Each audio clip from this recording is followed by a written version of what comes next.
On ne choisit pas son enfance. On m'a pas laissé être droitier. Mon père n'emmenait jamais au square et aux réunions de comité. Mon père était tellement de gauche qu'on habitait rue Jean Jaurès, en face du square Maurice Thorez, avant d'aller vivre à Montjon. La la la la la, la la la la la. La la la la la, la la la la la. Mon père était tellement de gauche de 80, il croyait que ça changerait. Je sais pas quelle fête il aurait fait en 2002 en allant voter. Et même si tout ce que je raconte n'est pas tout à fait vrai, le socialiste comme paradis, nous on y croyait. Mon père était tellement de gauche que lorsqu'il est parti, la gauche est partie avec lui. La la la la, la la la la, la gauche est partie avec lui. La la la la, la la la la, la gauche est partie avec lui. La la la la la, la la la la, la la la la, la la la la.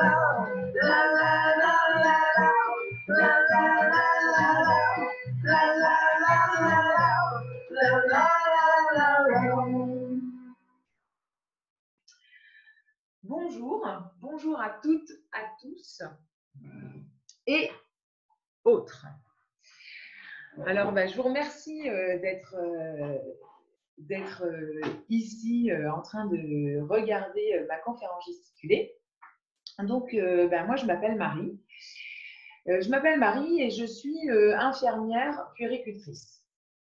Je suis infirmière puéricultrice et je travaille dans un centre médico-social qui s'appelle aujourd'hui MDSI, Maison départementale de la solidarité et de l'insertion. Donc, je suis travailleuse sociale et je suis aussi engagée dans les luttes et dans le militantisme. Alors, je vais vous présenter aujourd'hui ma conférence gesticulée. J'ai un petit peu hésité, donc je vais vous parler des luttes sociales. Donc, ma conférence gesticulée, j'ai un petit peu hésité pour le choix du titre. J'aurais pu intituler ma conférence « Les luttes sociales » ou « Pourquoi j'ai la rage quand j'écoute France Inter le matin ». J'aurais pu aussi intituler ma conférence « Les luttes sociales » ou « Pourquoi j'ai la rage quand j'écoute France Inter le matin », surtout quand j'entends les politiques d'aujourd'hui, Hollande, Sarkozy, Macron. J'aurais pu aussi intituler ma conférence « Les luttes sociales » ou « Pourquoi j'ai la rage quand j'écoute France Inter le matin », surtout quand j'entends les politiques d'aujourd'hui, Hollande, Sarkozy, Macron, et quand j'entends le journaliste économique Dominique Seux. J'aurais pu aussi intituler ma conférence « Les luttes sociales » ou « Pourquoi j'ai la rage quand j'écoute France Inter le matin », surtout quand j'entends les politiques d'aujourd'hui, Hollande, Sarkozy, Macron, quand j'entends le journaliste économique Dominique Seux et quand j'entends Agnès Buzyn et sa réforme contre tout, les malades, les hôpitaux, les remboursements de santé, les soignants.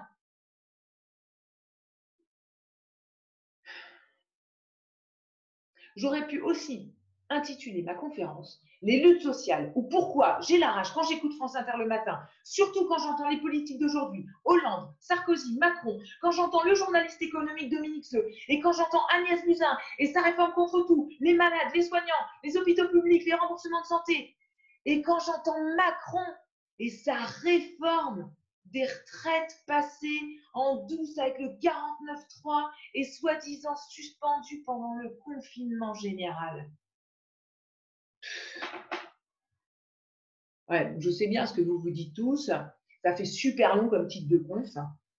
Bon, moi, je me suis dit la même chose.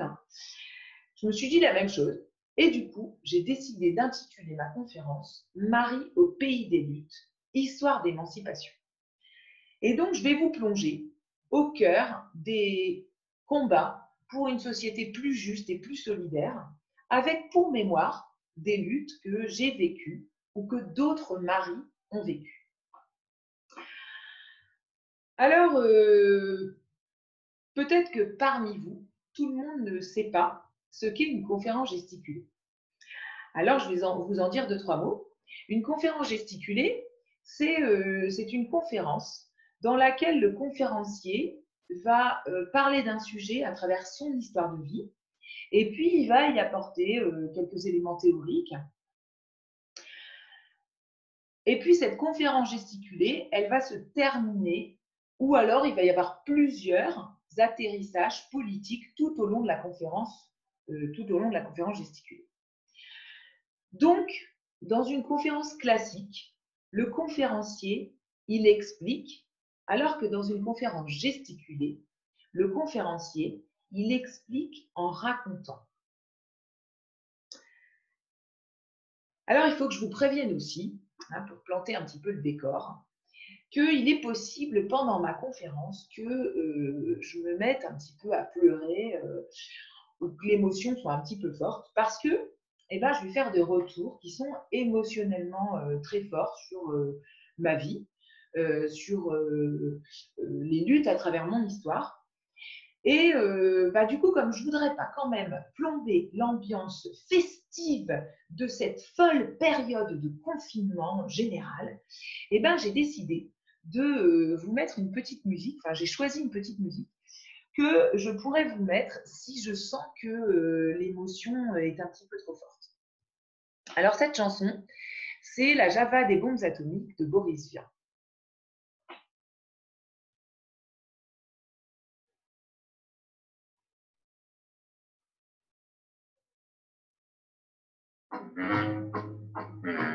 Mon oncle, la femme bricoleur, faisait un amateur des bombes atomiques.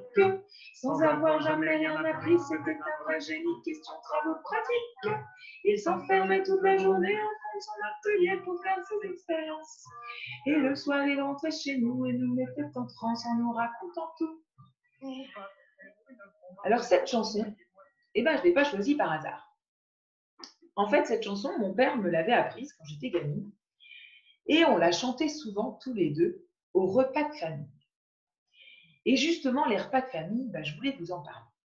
Parce que quand j'étais gamine, au repas de famille, il y avait tous les gens qui étaient là, ils étaient tous sensiblement du même bord politique. C'était tous des gens de gauche. Alors quand je dis des gens de gauche, c'est la vraie gauche. La gauche, la vraie gauche. Et donc, tout le monde était sensiblement du même bord, mais tout le monde passait son temps à s'engueuler. Tout le temps. Souvent. Et puis, moi, quand j'étais gamine, je ne comprenais pas tellement pourquoi tout le monde passait son temps à s'engueuler. Je me disais, en fait, ils s'engueulent pour des broutilles parce qu'ils sont d'accord. Et en fait, j'ai compris, en grandissant, qu'en fait, ce n'était pas des broutilles parce qu'ils parlaient des injustices sociales, de comment on fait pour les combattre, de comment on fait pour lutter contre ces injustices sociales. Alors, il faut aussi, pour introduire ma conférence, que je vous parle de cet objet.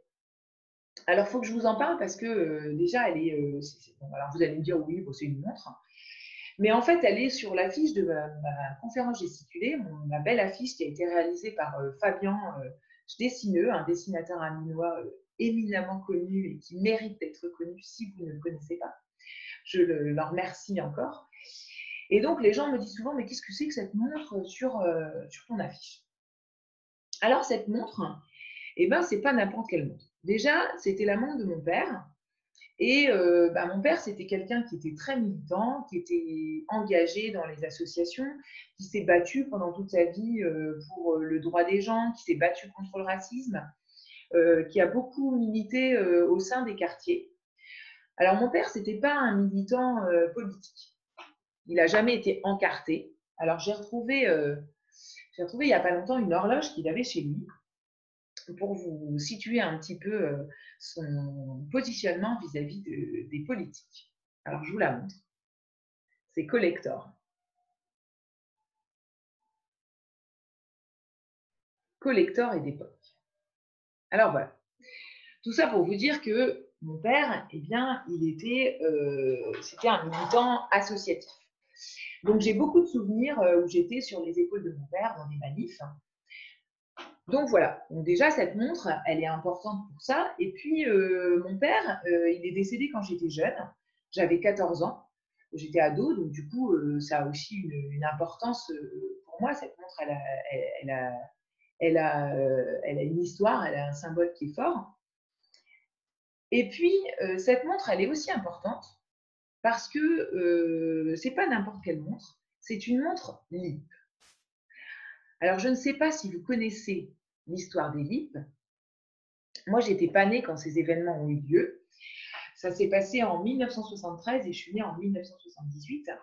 Mais cette histoire des LIP, eh bien, c'est une histoire les LIP, ils ont vécu un énorme combat social et c'est une histoire qui est restée ancrée dans la mémoire collective. Et moi, cette histoire, j'en ai entendu beaucoup parler quand j'étais petite par mes parents. Et comme mon père avait cette montre LIP, eh bien, souvent avec mon frangin, on disait à mon père, allez papa, raconte-nous encore l'histoire des LIP. Alors cette histoire, ben, je vais vous la raconter. Elle se passe donc au cœur de l'été 73. Donc LIP va vivre un énorme conflit social qui va prendre la forme d'un mouvement autogéré et qui va donc rester dans la mémoire collective, dans la mémoire des luttes. Alors, il faut savoir que 6 ans avant 1973, le patron de LIP, Fred Lippmann, il avait décidé d'ouvrir le capital et il avait cédé 33% de ses parts à une filiale horlogère suisse qui deviendra plus tard le Swatch Group.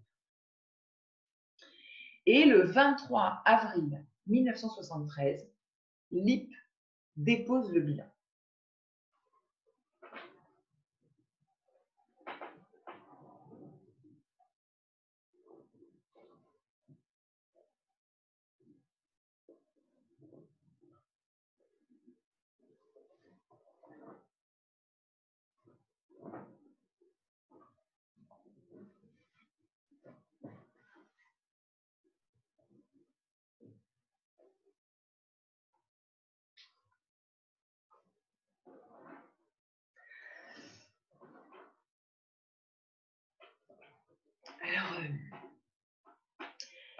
Alors, moi, je m'appelle Marie.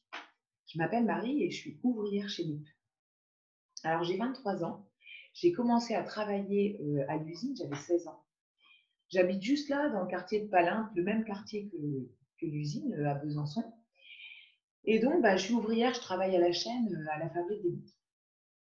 Alors, vous savez, quand on a appris le 23 avril 1973, quand on a appris qu'on déposait le bilan, on s'est tous réunis et puis on a créé un comité d'action qui nous a permis de nous organiser un petit peu dans notre lutte. Le problème, c'est que après le 23 avril, les semaines passaient et on ne savait pas ce qui allait nous arriver. Des semaines à attendre, des ouvriers qui ne savaient pas ce qui allait nous arriver. Et puis, mi-juin, on est réunis dans un comité d'entreprise extraordinaire. Et là, comme depuis le mois d'avril, les administrateurs refusent de répondre à nos questions. Alors là, on a une copine, Régine, elle a piqué la serviette d'un des administrateurs et à l'intérieur de la serviette, elle a trouvé un document qui disait qu'ils allaient licencier 480 personnes. 480 personnes. Et ça faisait des semaines qu'on nous faisait attendre. Mais alors le pire, c'est que ce n'était pas écrit dans le document qu'ils allaient licencier 480 personnes. C'était écrit noir sur blanc, 480 à larguer. Et ouais, 480 à larguer. Alors Régine, elle a pris le document, elle a couru à la station ORTF la plus proche, et là le speaker, il a lu le document en direct à la télévision. Je peux vous dire que les copains qui ne bossaient pas à l'usine ce jour-là, ils ont rappliqué et puis ils étaient sacrément en pétard. Et direct, on a voté l'occupation de l'usine en assemblée générale. L'assemblée générale, c'est génial, quoi. C'est génial parce que c'est un endroit où tout le monde a sa place. Tout le monde peut prendre la parole, tout le monde est écouté. On est ouvrier, mais on a le droit de parler, on a le droit de dire ce qu'on pense de la conduite de la lutte. C'est un petit peu le règne de la démocratie ouvrière. Et puis, pendant les assemblées générales, eh ben, c'est super parce qu'en fait, on a le temps de prendre des nouvelles des copains. Parce qu'avant, avec les cadences des machines, là, eh ben, en fait, on n'avait pas le temps de se poser et de discuter. Alors, ce jour-là, en assemblée générale, il y a Didier, un copain ouvrier, il dit et si on prenait les montres? Alors là, on a couru, on a pris toutes les montres qui étaient fabriquées dans l'usine, on les a mises dans des cartons, on a mis les cartons dans les voitures et on est parti planquer les montres. Alors, des planques, on en avait partout. Hein. On allait dans la forêt, on creusait des trous au creux des arbres. On avait des systèmes pour reconnaître où on avait planqué les montres. On en a planqué chez nous, sous nos matelas. On en a mis dans nos pots à sucre. Il y en avait partout. Cette nuit-là, on a mis un stock de 25 000 montres à l'abri. 25 000 montres. Alors, il y a des gens qui ont appelé ça le hold-up du siècle.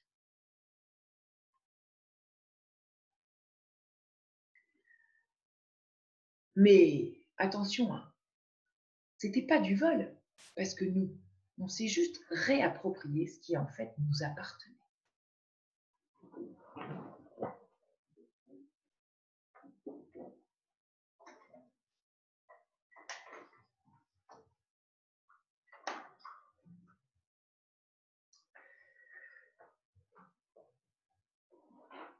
Et puis, on a décidé de se remettre au boulot, donc de fabriquer de nouvelles montres. Et on a décidé aussi qu'on allait les vendre. Alors, on a commencé à vendre les montres qu'on avait stockées, et puis après, on a vendu les nouvelles.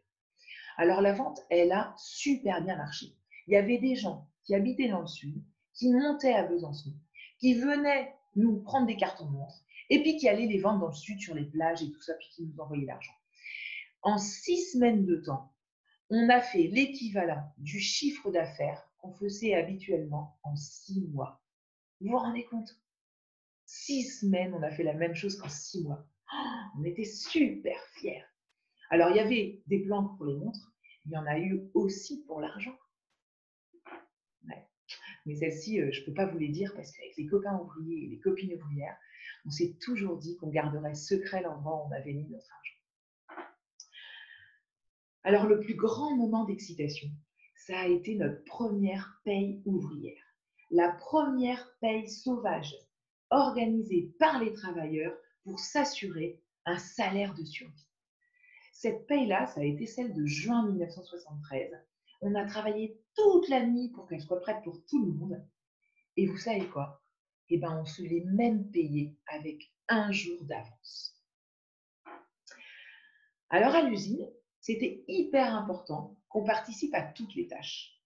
Par exemple, moi qui ai commencé à travailler à 16 ans et qui n'ai fait que fabriquer des montres, j'ai continué à fabriquer des montres. Mais j'ai aussi vendu des montres, j'ai aussi vendu des cartes postales de Besançon, j'ai balayé, j'ai parlé aux journalistes. Oui, on avait une petite salle dans l'usine qui était réservée à l'accueil des journalistes. Et donc, on leur expliquait de la conduite de notre lutte, où on en était, comment on s'organisait, etc. J'étais vachement fière. Et puis, moi qui suis une femme, qui suis mariée, qui a un enfant, j'ai trouvé aussi utile que j'aille garder l'usine la nuit. Et ouais, parce qu'à l'époque, c'était une tâche qui était juste réservée aux hommes. Mais je me suis dit, après tout, les hommes le font. Pourquoi pas moi? En fait, c'était hyper important que tout le monde participe à toutes les tâches. Et tout ça, vous savez, on l'a fait sans patron. Finalement, on a un petit peu repris le slogan, vous savez, le slogan de mai 68. Et 68, c'était pas longtemps avant. Hein. Le patron a besoin de toi, tu n'as pas besoin de lui.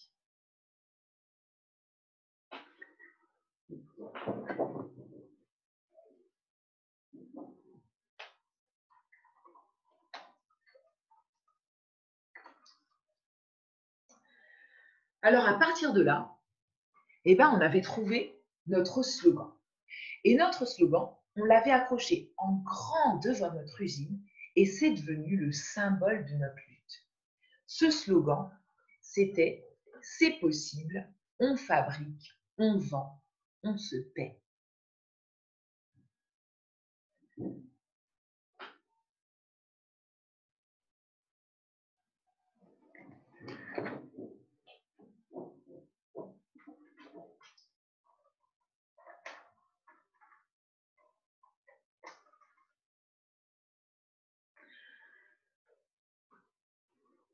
Et puis finalement, en 1974, l'usine a été reprise, l'entreprise elle a été reprise par un patron qui était dit patron de gauche, qui s'appelait Neuschwander.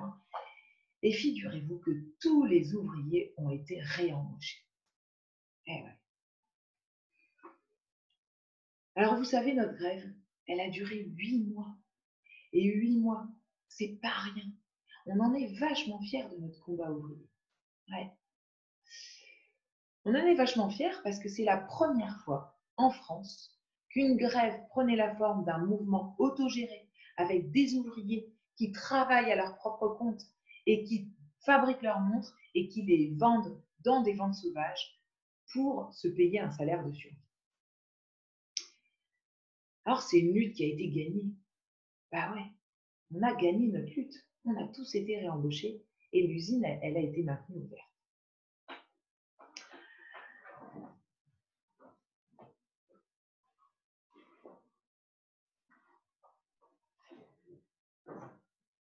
Alors,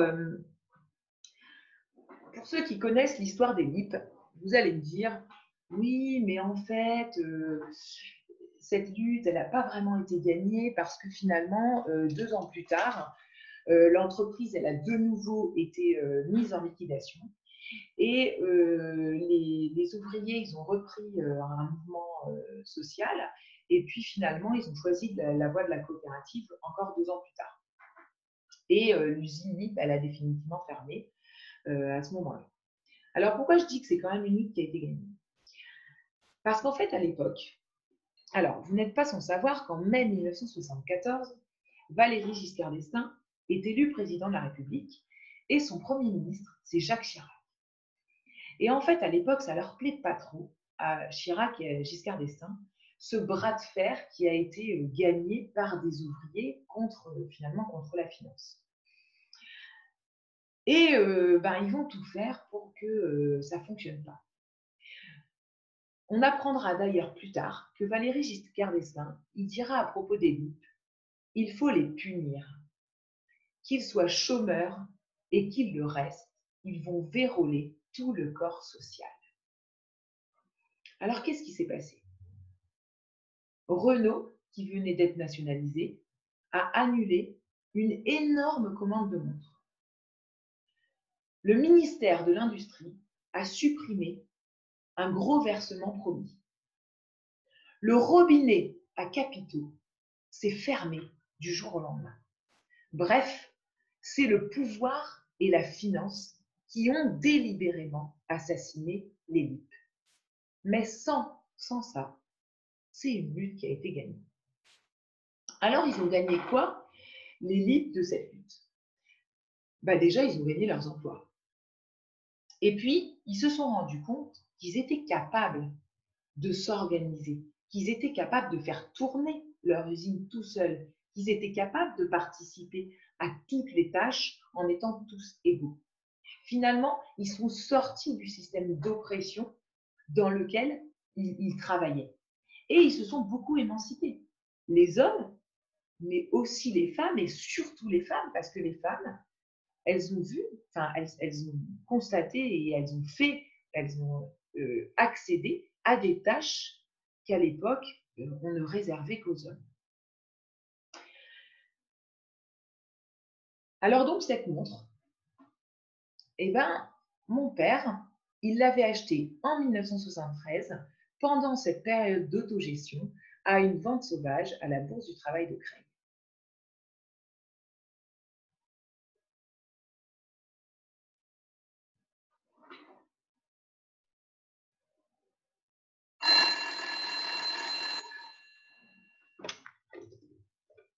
Allô? Oui, salut maman. Bah écoute, on est en train de préparer notre action de demain. Euh, oh, bah, on est une petite dizaine. Oui, non, mais demain, on sera plus nombreux, hein, tu sais. Oui, mais t'inquiète pas, il n'y a pas de risque. Mais oui. Allez, oui, je te laisse. Allez, bisous. Salut. Ma mère s'inquiète. C'est un peu l'hôpital qui se fout de la charité. Parce que c'est quand même mes parents qui, quand j'étais gamine, m'emmenaient à toutes les manifs, à droite, à gauche, enfin, non, qui m'emmenaient à toutes les manifs à gauche seulement. Et bah, j'avais l'impression qu'il passait quand même beaucoup de temps, quoi. Je me souviens dans les années 85, touche pas à mon pote, bah, tous les week-ends, on était à Creil, en manif de SOS Racisme. Et maintenant, bah, ma mère, elle s'inquiète. Alors, pour vous parler de mes parents, et pour tout vous dire, j'ai pas été élevée dans une famille riche. Alors, on n'était pas pauvres non plus, mais c'était quand même pas tous les jours facile. Alors, mon père, c'était un enfant de la DAS. Alors, vous savez, la DAS, ça n'existe plus. Ça, c'était la Direction départementale des affaires sanitaires et sociales. Maintenant, ça s'appelle l'ASE, l'aide sociale à l'enfance. Donc, c'était un enfant qui était placé parce qu'il avait, avec ses 5 frères et sœurs, ils avaient subi des maltraitances graves quand il était gamin. Et donc, il a vécu toute son enfance de famille d'accueil en famille d'accueil. Et puis, quand il a eu 18 ans, il était en foyer de jeunes travailleurs et il a travaillé pendant 25 ans à la DDE. La DDE, c'était la Direction départementale de l'équipement. Vous savez, les voitures orange là, qui s'occupaient de gérer les réseaux autoroutiers, enfin les réseaux routiers, pardon. Et puis, comme il avait beaucoup milité dans le milieu associatif, en fait, il était fort de cette expérience, il avait envie d'aller un peu plus loin. Et 2-3 ans avant son décès, il a été directeur d'un foyer AFTAM. Alors, les foyers AFTAM, ça n'existe plus aujourd'hui. Maintenant, ça s'appelle des foyers Coalia. Mais c'était des foyers qui accueillaient des personnes migrantes qui étaient souvent venues des anciennes colonies françaises pour se former en France ou travailler et pouvoir ramener de l'argent à leur famille qui était restée au pays. Ma mère, elle n'a pas eu une enfance facile non plus. Sa mère était très malade, elle était dépressive et donc elle ne s'est pas trop occupée d'elle. Elle a eu la chance, ma mère, d'avoir sa grand-mère qui s'est quand même un petit peu occupée d'elle et elle a toujours dit que c'était quand même ce qui l'avait un petit peu sauvée. Et puis surtout, ma mère, sa propre mère l'a obligée à arrêter ses études quand elle avait 16 ans pour aller travailler et pour ramener des sous dans le milieu familial. Sauf que ma mère, elle avait très envie de faire des études. Et donc, quand elle a eu 16 ans, ma mère, elle bossait à la Sécu à Creil. Et mon père, quand il venait se faire rembourser ses soins, il y avait 4 guichets à la Sécu à Creil. Et même quand il y avait plein de monde au guichet de ma mère, mon père, il faisait quand même la queue au guichet de ma mère. Et en fait, c'est comme ça que mes parents se sont rencontrés. Et puis, ma mère, quand elle a eu 40 ans, elle a repris ses études, elle a passé son bac, elle est devenue auxiliaire de puériculture et elle a travaillé dans une crèche, dans une halte garderie jusqu'à sa retraite. Donc, je vous disais, bon, j'ai pas été élevée dans une famille riche et je me souviens, gamine, des fins de mois difficiles. Alors, je me souviens déjà du grand cahier de compte de ma mère qu'elle faisait très régulièrement tout au long du mois. Et puis, il fallait toujours que ça tombe juste au centime près, sinon elle reprenait tout à zéro. Et puis, je me souviens surtout qu'en fin de mois, je ne me souviens pas qu'on était en positif en fin de mois, quoi. C'était plutôt tout le temps en négatif sur le cahier de compte de ma mère. Je me souviens aussi des anniversaires de ma mère. Alors, aux anniversaires de ma mère, ses potes qui habitaient pas loin de chez nous, souvent, ils lui offraient une boîte sur laquelle ils écrivaient « boîte pour les fins de mois difficiles ». Alors dedans, ils y mettaient un chou de leur jardin, un pot de confiture fait maison, un pain du marché, voilà. Bon, plein de choses qui venaient d'eux. Et puis souvent, ils y mettaient aussi un paquet de mouchoirs parce que ma mère, elle est hyper sensible, quoi. Elle pleure facilement, un peu comme moi. Enfin, c'est plutôt moi qui suis comme elle. Je me souviens aussi des rentrées scolaires. Alors, les rentrées scolaires avec mon frangin, on était toujours super fiers parce qu'on récupérait tous les crayons de couleur qu'on avait dans nos bureaux, on les taillait tous et on était hyper fiers d'aller voir nos parents et leur dire « Vous avez vu, on a reconstitué un jeu de crayons de couleur et du coup, vous n'avez pas besoin de nous racheter des crayons de couleur pour cette rentrée. » Alors, on n'était pas malheureux non plus. On avait de la chance parce que on partait en vacances une fois par an chez le pépé. Alors, le pépé, c'était un pépé qui vivait en Ardèche et qui avait un terrain avec un étang et qui prêtait son terrain à qui voulait y aller. Et les gens, s'ils pouvaient lui donner quelque chose à la fin du séjour. Alors, chez le pépé, il n'y avait pas, c'était pas un camping, hein, donc il n'y avait pas de sanitaire, donc on allait faire nos besoins dans la nature. Et puis, il n'y avait pas de douche non plus.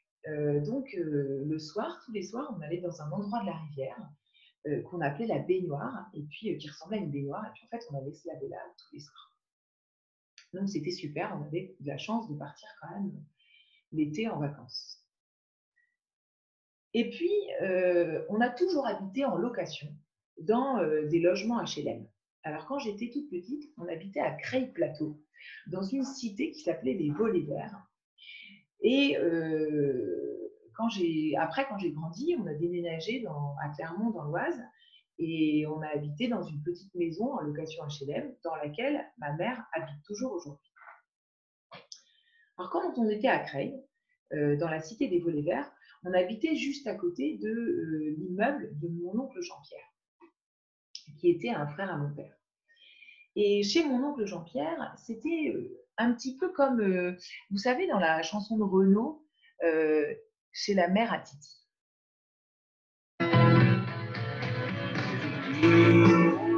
C'est la mère à Titi, c'est un peu l'Italie.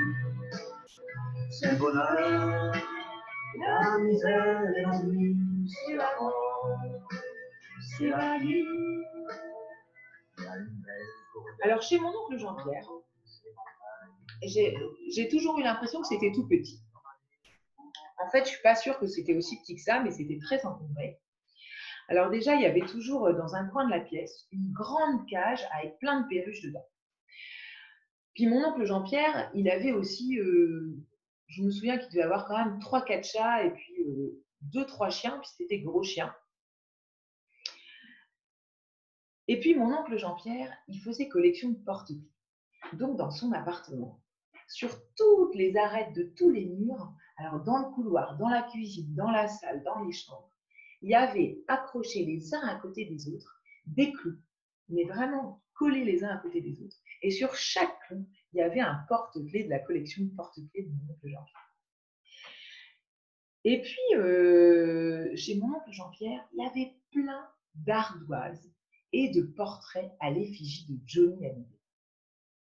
Parce qu'il était fan de Johnny. Je vais vous dire un truc, je pense que je détiens le record du nombre de tatouages chez mes cousins, du nombre de tatouages de Johnny Hallyday. Alors moi, j'aime pas trop Johnny Hallyday.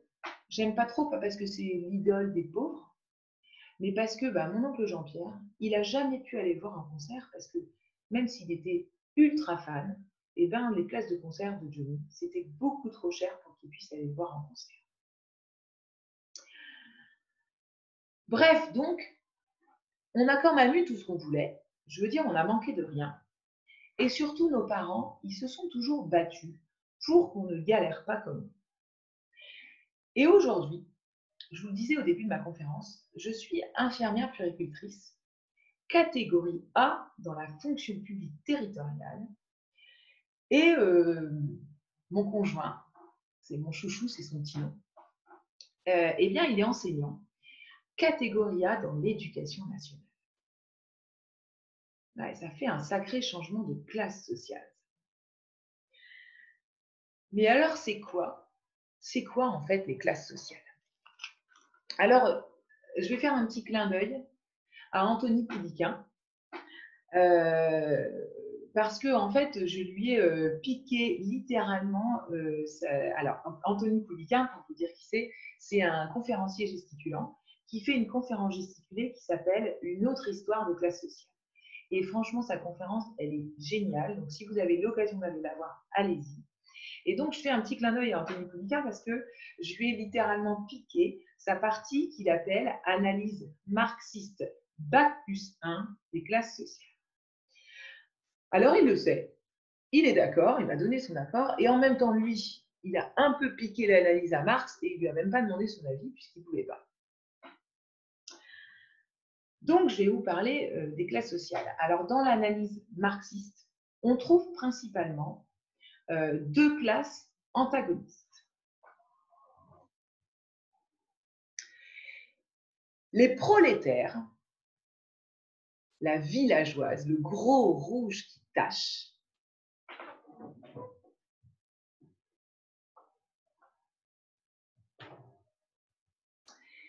et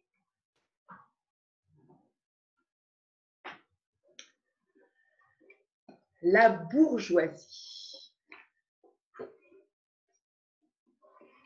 Château, Macron, Emmanuel de Rothschild, 2017, mesdames et messieurs.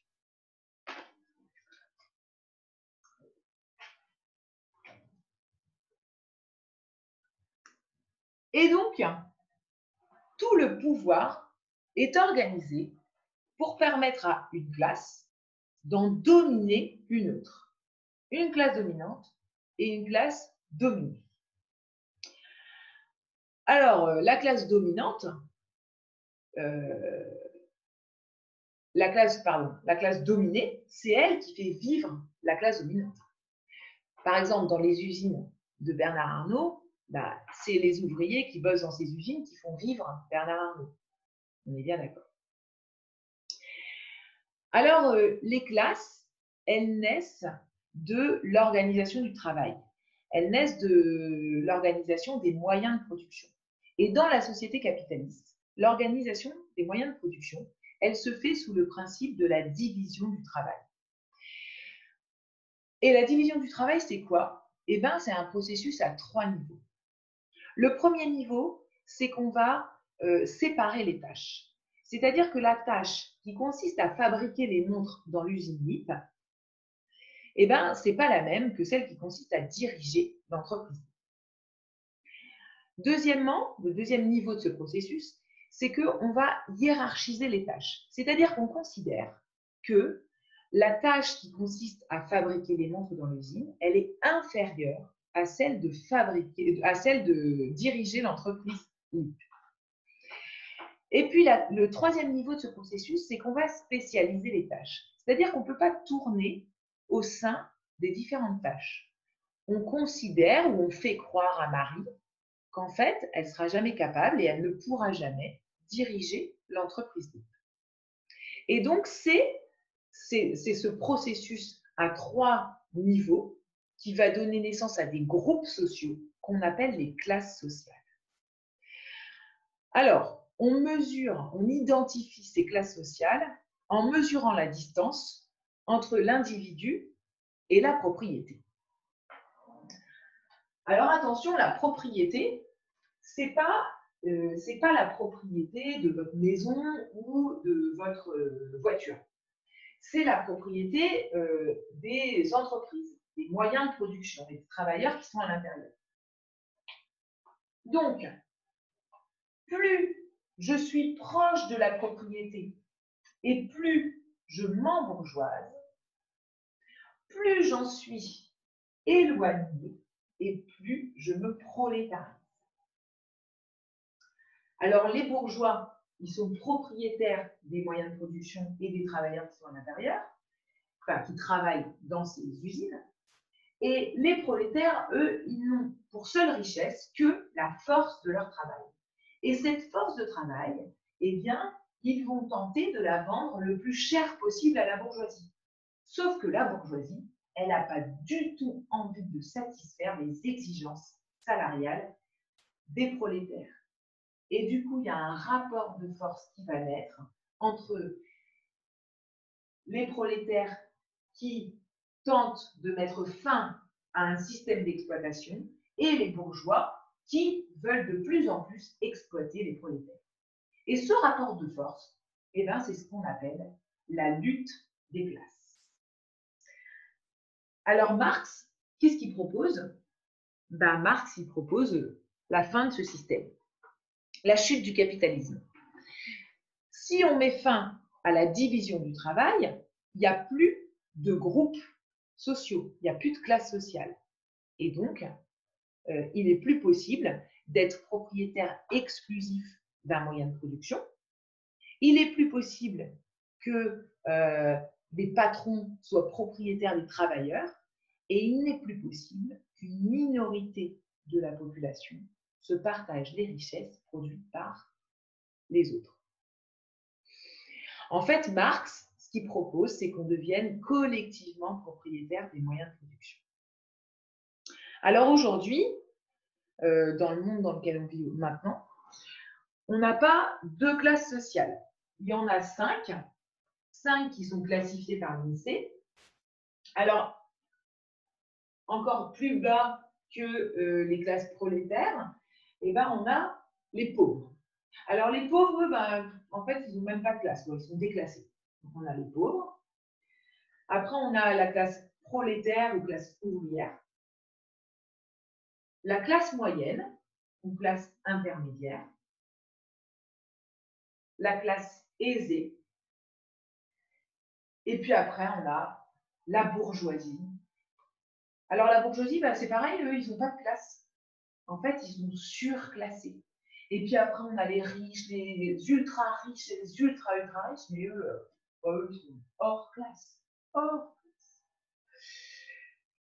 Alors moi, je suis où dans tout ça? Ben moi, je suis passée de la classe ouvrière à la classe moyenne.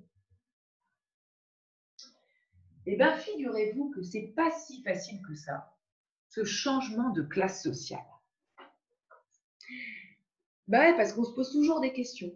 Comment continuer à garder ses valeurs, à y être fidèle, à aider les pauvres, alors que eux, c'est plus vraiment nous, même si ça le reste quand même, en tout cas au fond de moi, ça le reste quand même. Comment continuer à rester fidèle à ma famille, à ce qui m'a construit?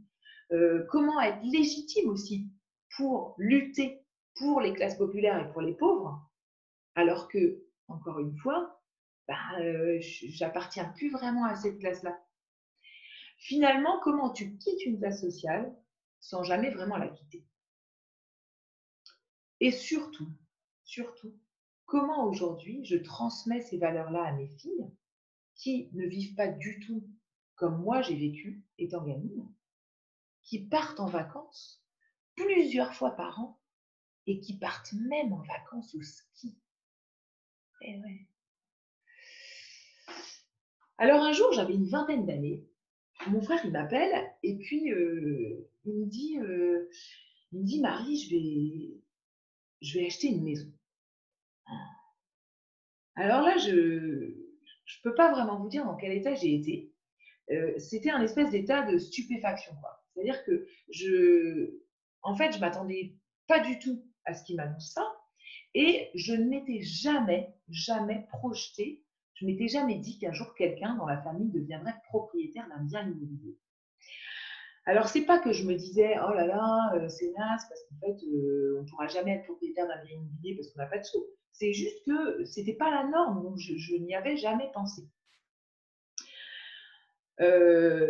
Alors, Bourdieu, qui est un sociologue français de la deuxième moitié du XXe siècle, Bourdieu, il a pas mal étudié ce phénomène de transclasse. Ah oui, alors je ne vous ai pas dit parce que du coup, c'était. Bon, c'est pas grave, c'est la conférence gesticulaire.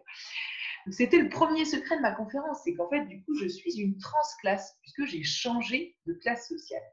Donc, on appelle ça transclasse ou transfuge de classe.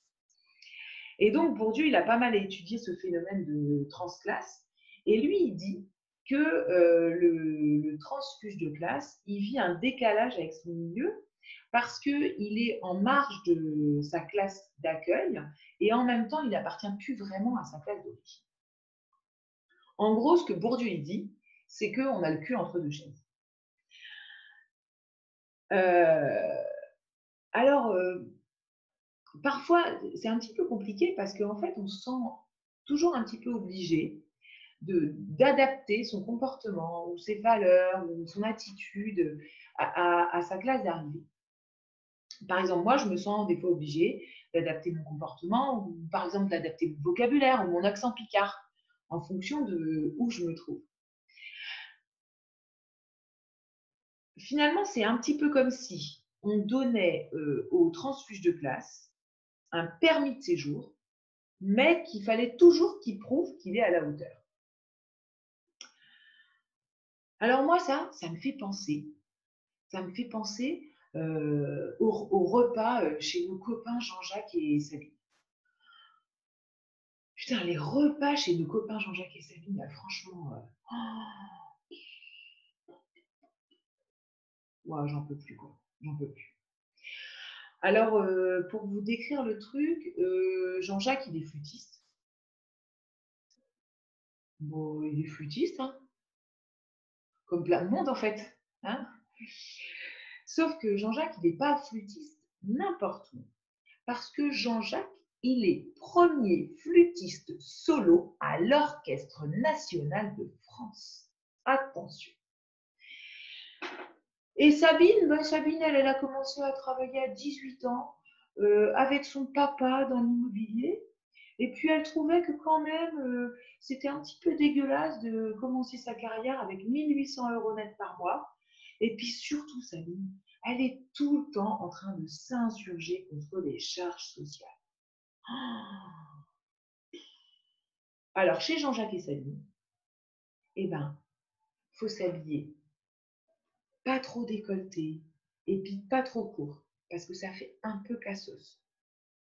Mais il faut pas s'habiller trop chic non plus, parce que sinon, tu comprends, Jean-Jacques, c'est quand même un artiste, quoi.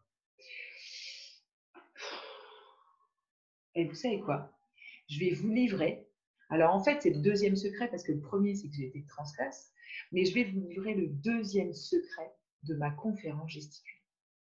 Eh bien, chez Jean-Jacques et Sabine, je ne peux même pas péter à table.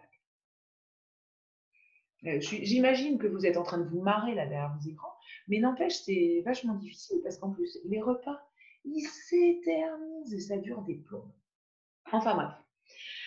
Pour revenir à mon histoire de transclasse, pourquoi on devient transclasse? Parce qu'en réalité, on ne quitte pas un milieu duquel on vient si on n'en est pas pleinement satisfait. Il y a toujours un petit peu quelque chose de l'ordre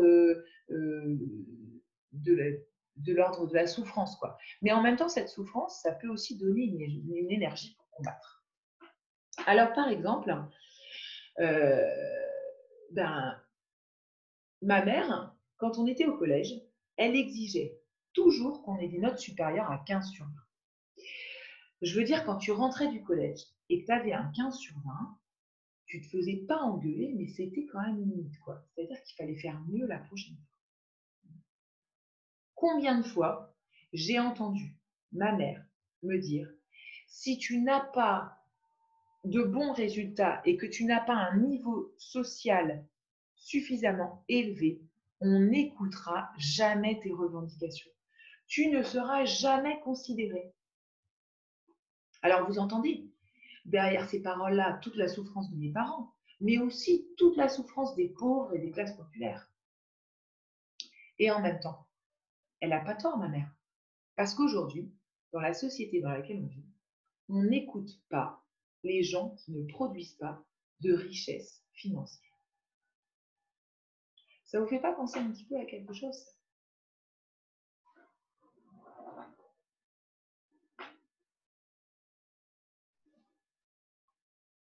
Eh ouais, nos copains les gilets jaunes. Pourquoi on ne les écoute pas, nos copains les gilets jaunes? Ça fait combien de temps qu'ils mènent une lutte hebdomadaire qui tiennent, qui vont en manif, qui se font… Alors en plus, eux, on ne les écoute pas, mais en plus, on les écrase, on les violente, on les gaze, on leur tire des balles en pleine tronche et on n'en a rien à faire. Bah ouais, parce que les gilets jaunes ne sont pas riches, ne produisent pas de richesse financière. Alors pourquoi on ne les écoute pas, ceux qui ne produisent pas des richesses financières? Bah, vous savez, c'est la fameuse fable de la méritocratie. Alors, je ne sais pas si vous savez ce que c'est que la méritocratie. Alors, d'habitude, quand je fais ma conférence en direct, je demande un petit peu dans la salle qui sait ce que c'est que la méritocratie. Mais comme là, je ne peux pas le faire, eh ben, je vais vous la mimer. Puis, vous allez essayer de deviner ce que je vous mime.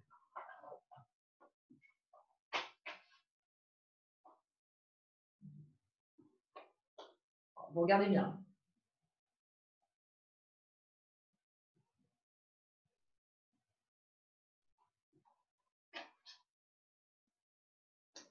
J'ai mimé la méritocratie. Je ne sais pas si vous avez deviné ce que j'ai fait. Je vous laisse réfléchir. Bah, j'ai traversé la route pour trouver du travail. Ah ouais. Bah ouais, c'est ça la méritocratie. Quand on veut, on peut. On traverse la route pour trouver du travail. Ouais, alors, je vous imagine bien là derrière l'écran, tous les copains profs en train de vous marrer avec mon truc là où je traverse la route pour trouver du travail. Mais au lieu de vous marrer là, et puis au lieu de vous marrer en me regardant traverser la route, vous feriez peut-être mieux pendant cette période de confinement où vous foutez rien d'aller peut-être ramasser des fraises ou des asperges là, non? Hein? Ce serait peut-être pas mal. Ouais. C'est un peu ça. La méritocratie, en fait, c'est quand on veut, on peut. C'est-à-dire que c'est comme si on considérait que tout ce qu'il y a autour, eh ben, ça ne sert à rien, comme si on était tout seul. C'est pour ça que c'est un peu une fable. Parce qu'en fait, on est quand même façonné par le monde extérieur. On est façonné par ce qui nous entoure. On peut être aidé aussi, on peut avoir une bourse. Et puis, on est aussi façonné on peut être façonné par les désirs frustrés de nos parents. Par exemple, vous vous souvenez de ma mère qui a toujours amèrement regretté de ne pas faire d'études et de devoir arrêter l'école à 16 ans pour amener des sous dans le foyer familial. Et du coup, qui nous demandait toujours à l'école de ramener des notes supérieures à 15 sur 20.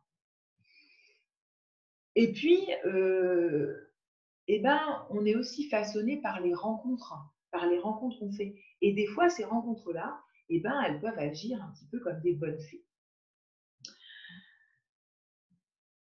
Par exemple, mes parents, eh ben, quand ils étaient jeunes, alors comment ils ont fait mes parents? Parce qu'ils ont quand même eu des enfances qui étaient assez difficiles.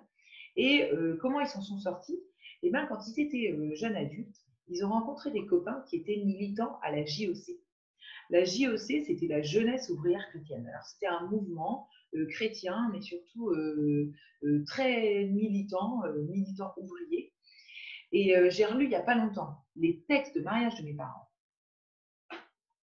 Chérie, je t'aime, je veux t'épouser. Chérie, je t'aime, je veux t'épouser. On se serait cru à un véritable meeting politique. Eh bien, mes parents, ça a été un petit peu ces copains-là qui ont été leurs bonnes fées.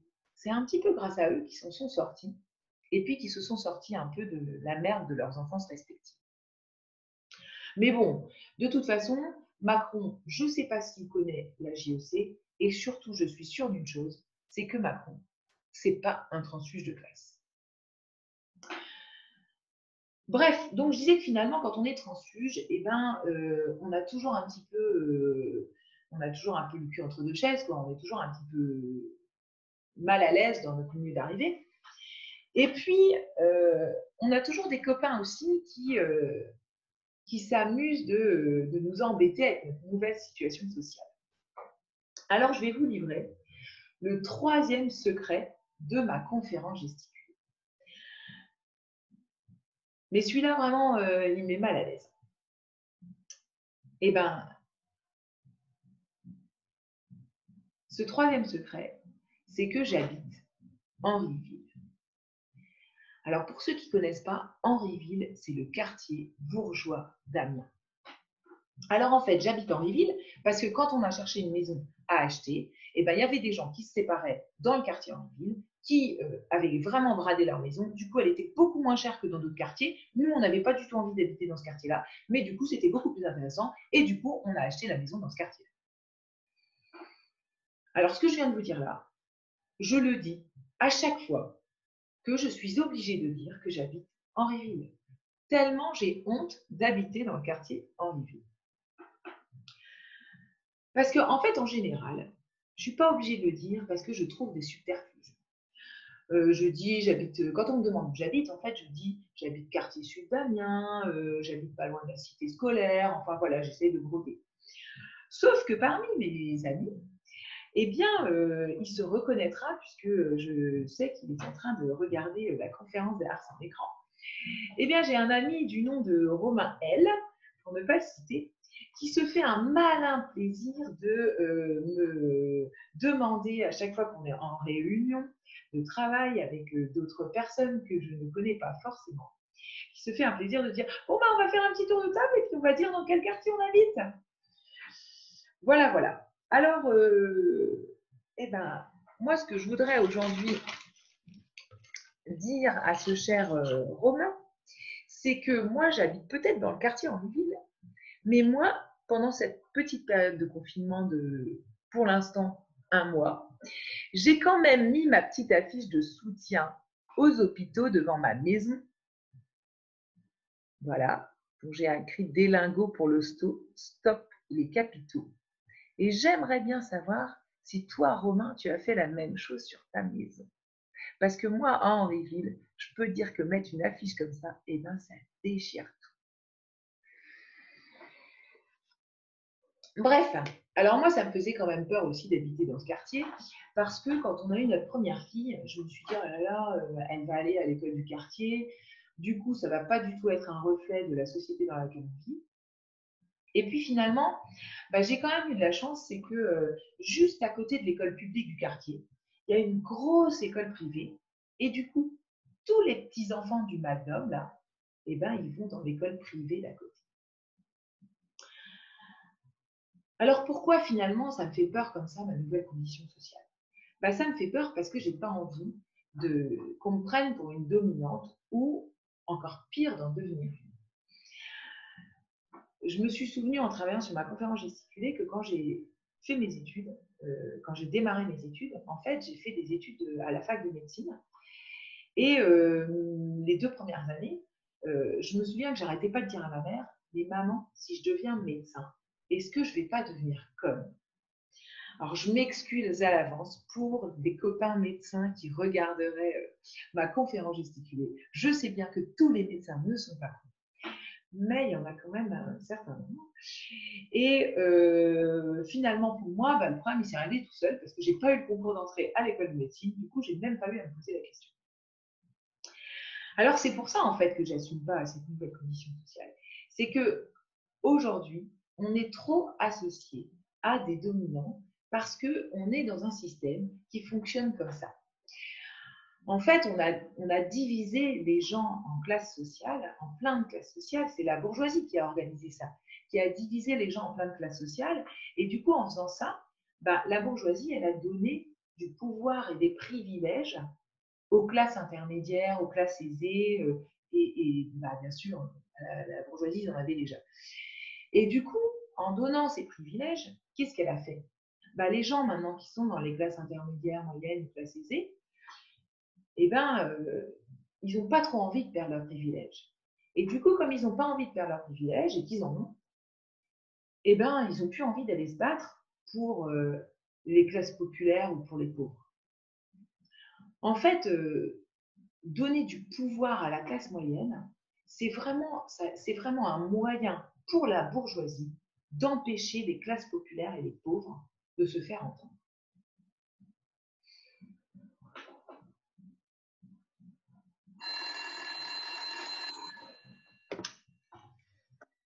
Allô, maman? Je sais que c'est toi parce que tu es la seule à m'appeler en plein milieu de ma conférence gesticulée. Oui, oui. Bon, je te laisse là parce que...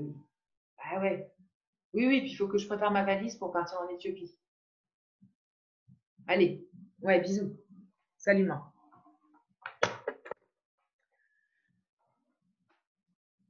Préparer ma valise pour partir en Éthiopie. Alors, c'est quoi pour moi l'Éthiopie? Alors, je voulais vous en parler parce que l'Éthiopie, pour moi, c'est déjà quand j'avais 6 ans. Euh, la grande famine qu'il y a eu en Éthiopie, hein, c'était en 84. Et je me souviens que j'étais super fière à l'école de ramener des sacs de riz qu'on allait envoyer là-bas. Alors là-bas, on ne savait pas vraiment où c'était. C'était loin. On savait que les gens mouraient de faim. Pour certains, il y en avait certains qui voyaient des images dans les médias, à la télévision. Et puis, donc, on a vécu ça de façon très abstraite avec notre regard d'enfant. Et puis, à l'époque, on a aussi écouté cette chanson.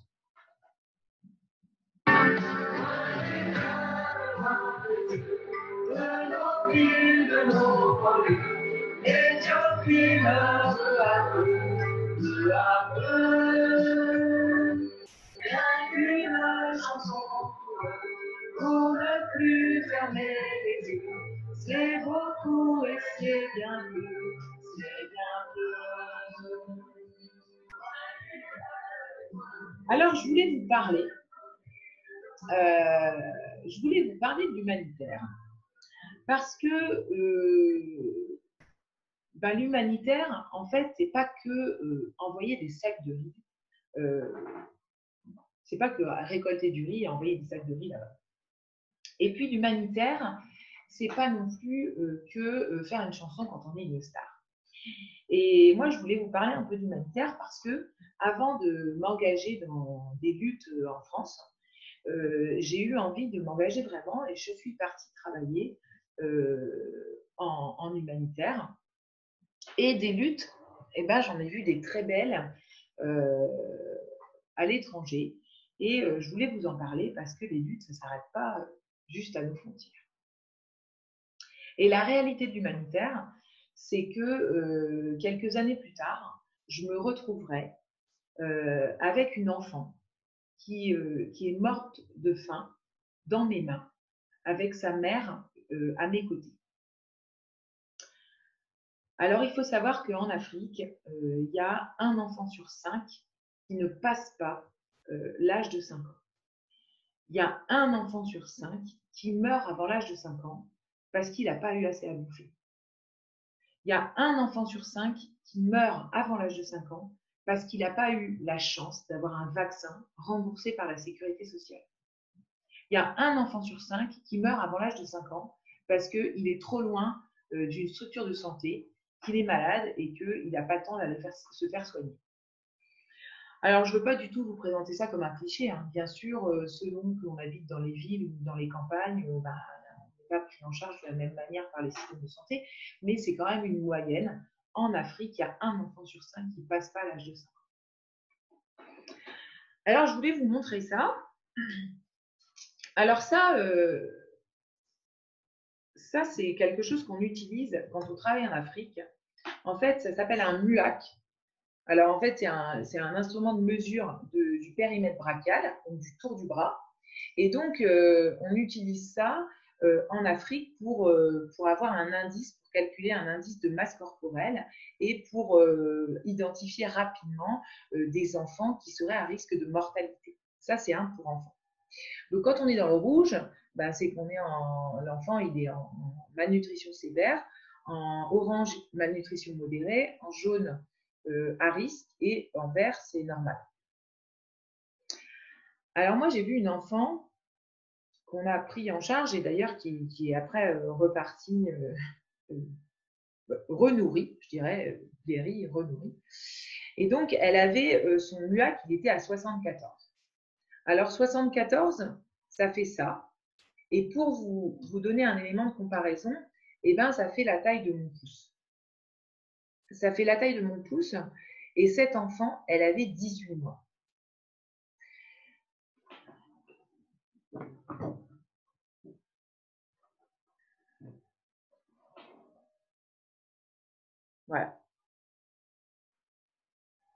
Donc ça, c'est sombre. Alors, je vous montre pas tout ça pour faire dans le glauque ou dans le cliché, enfin voilà. Je vous montre tout ça parce que moi, ça, c'est quelque chose qui me fout la rage. C'est quelque chose qui me fout la rage parce que pour moi, aujourd'hui, on ne peut pas accepter ça. On ne peut pas accepter ça quand on sait que en 2019, 1% des plus riches sur la Terre détiennent plus du double de la richesse des 92% de la population mondiale.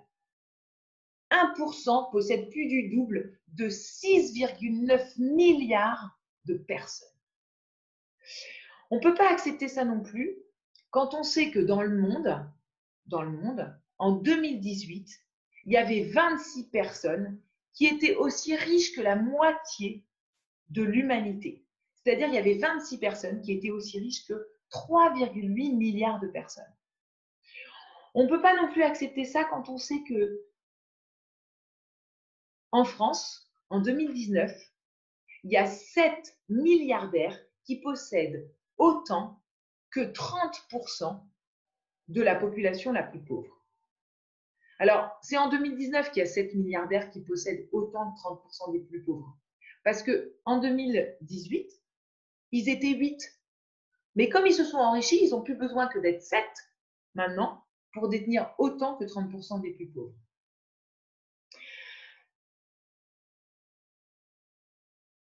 Si quelqu'un avait pu économiser l'équivalent de 8 000 euros par mois, de 8 000 euros par jour, pardon. Si quelqu'un avait pu économiser l'équivalent de 8 000 euros par jour depuis la prise de la Bastille le 14 juillet 1789, eh bien aujourd'hui, il n'arriverait qu'à avoir 1% de la fortune de Bernard Arnault.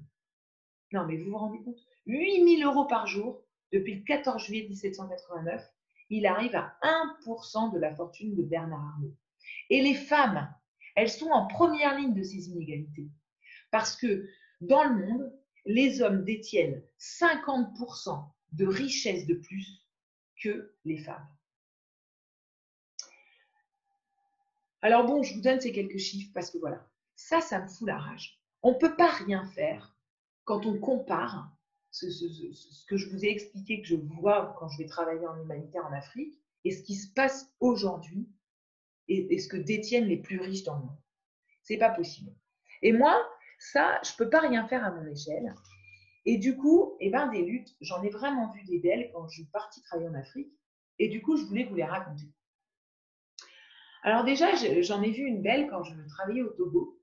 Alors, je ne sais pas si vous avez déjà vu des bonnes sœurs qui distribuent des capotes.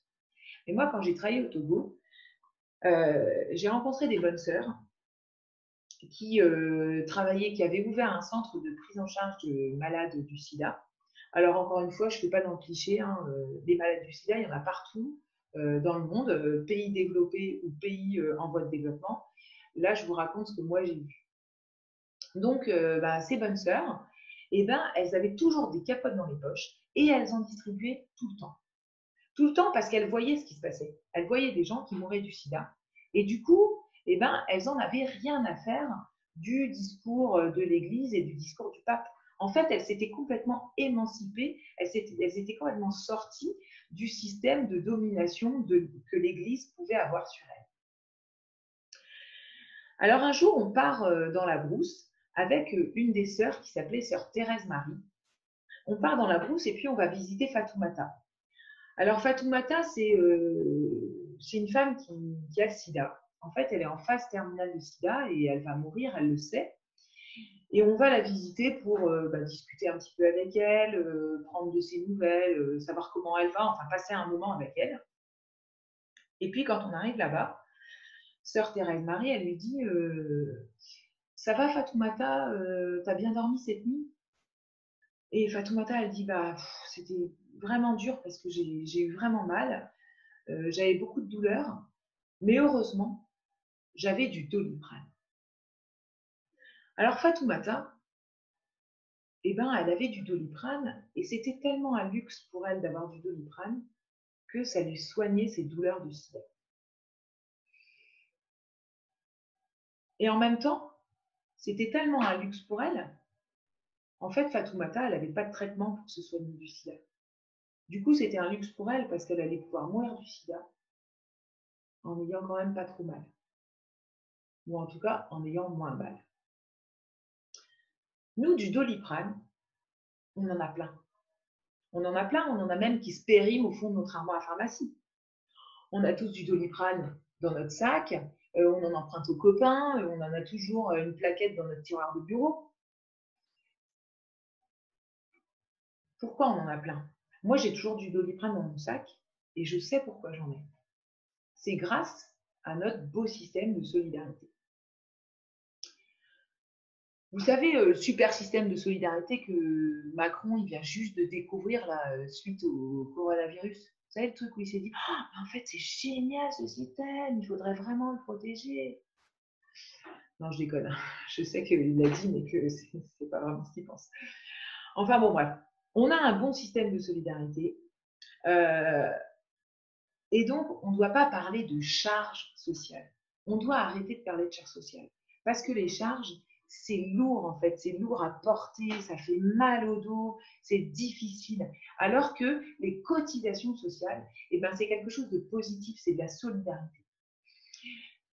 Et donc, on a un beau système de solidarité, on a du Doliprane grâce à ça.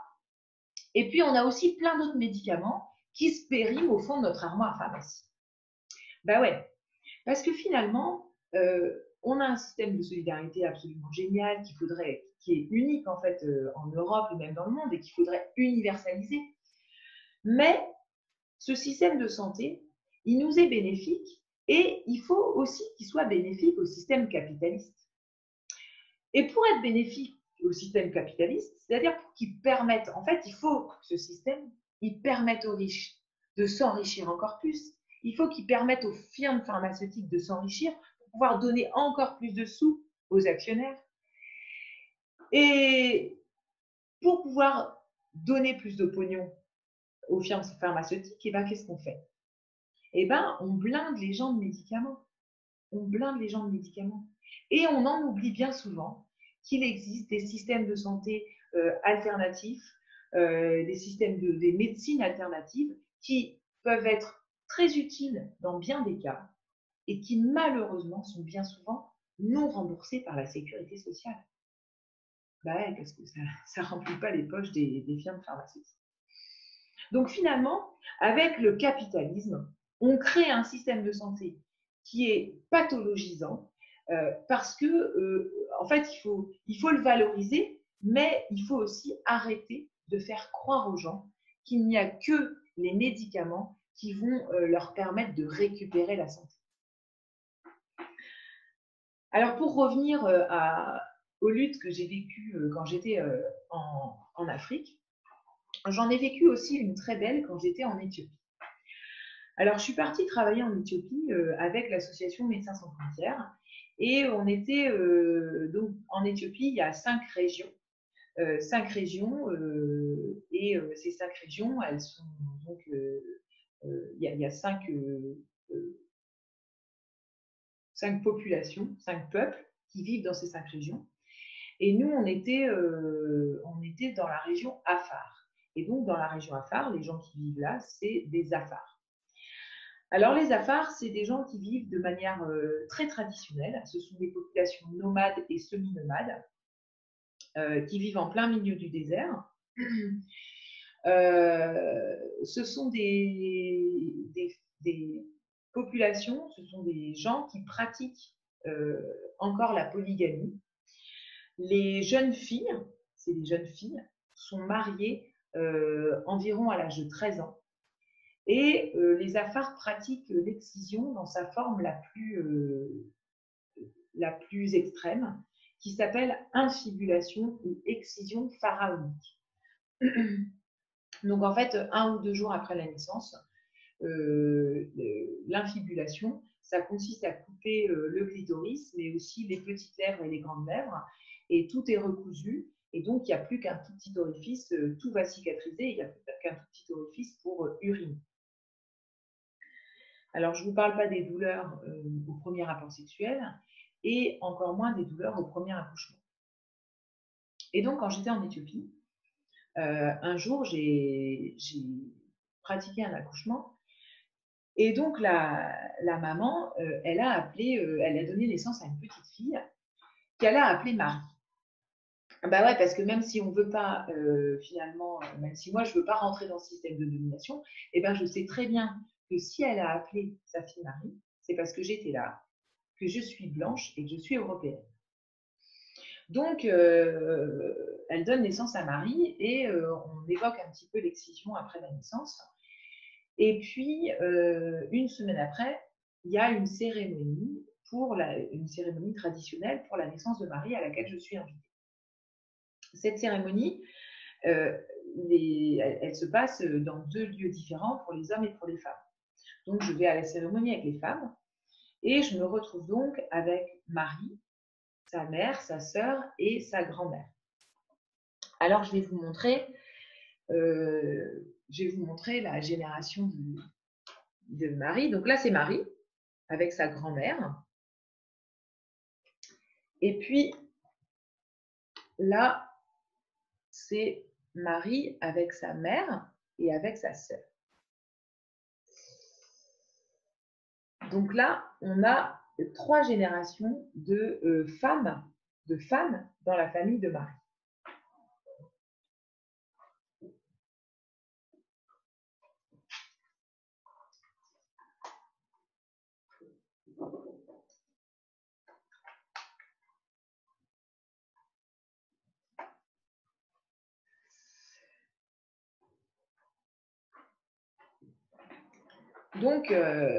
Donc, je suis à cette cérémonie et puis on commence à discuter, à échanger.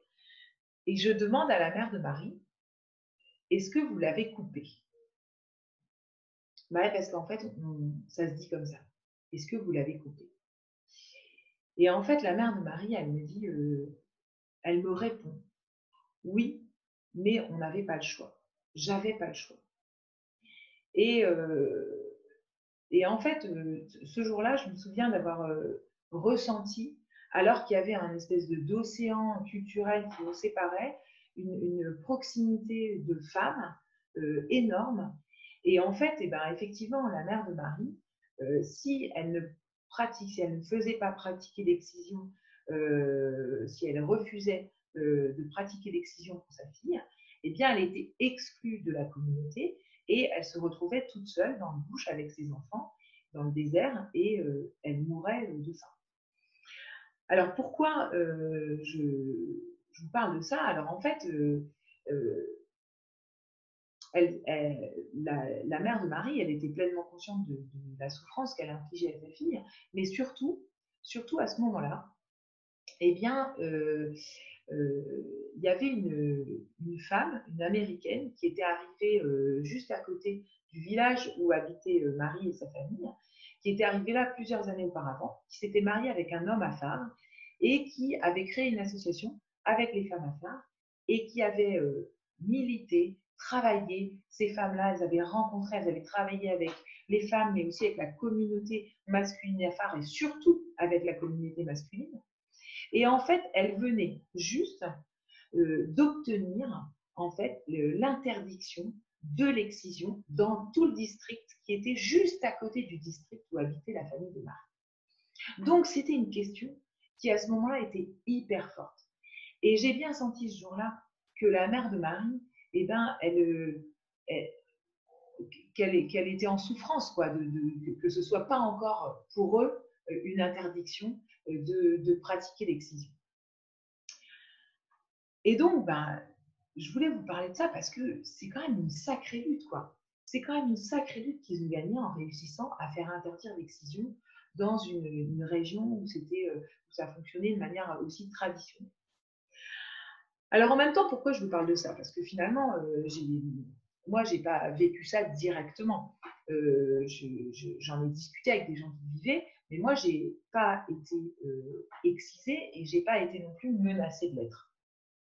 Alors, je vous parle de ça parce que au moment où je vis ça avec la mère de Marie, ces échanges-là, ça me renvoie à quoi, moi?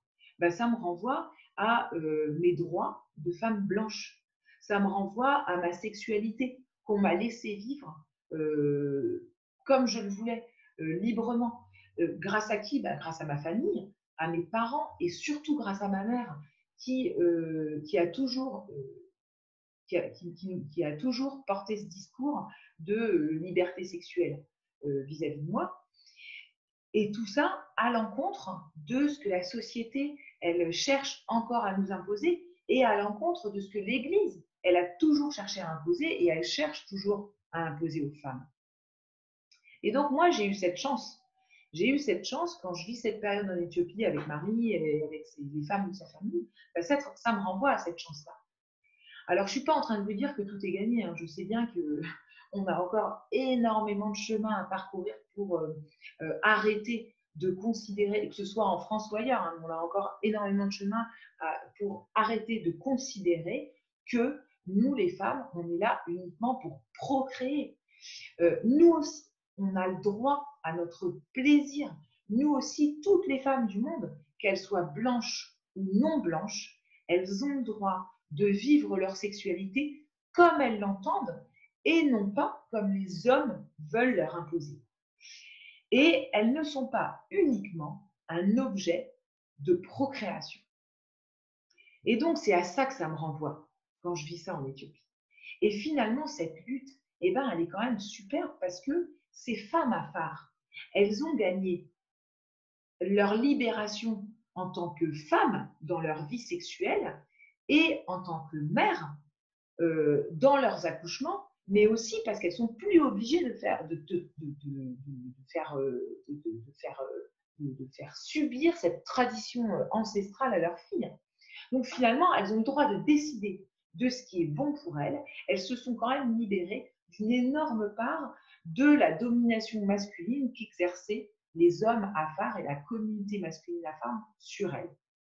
Donc finalement, elles se sont énormément émancipées, ces femmes afar. Alors voilà, je voulais quand même vous parler de ces combats et de ces luttes parce que les luttes, ça ne s'arrête pas à nos frontières de la France, puis ça ne s'arrête pas non plus aux frontières de l'Europe. Et des luttes, il y en a plein qui sont aussi menées et qui sont gagnées ailleurs qu'ici. Alors donc, après avoir fait ce petit détour par l'Afrique, et bien comme je vous le disais au début de ma conférence, après ça, je me suis posée. En fait, je suis devenue maman et j'ai décidé de travailler en PMI, dans un centre médico-social qui s'appelle donc maintenant MDSI pour Maison départementale de la solidarité et de l'insertion. Alors la PMI là-dedans, la protection maternelle infantile, vous me direz où vous la trouvez, mais moi je ne sais pas.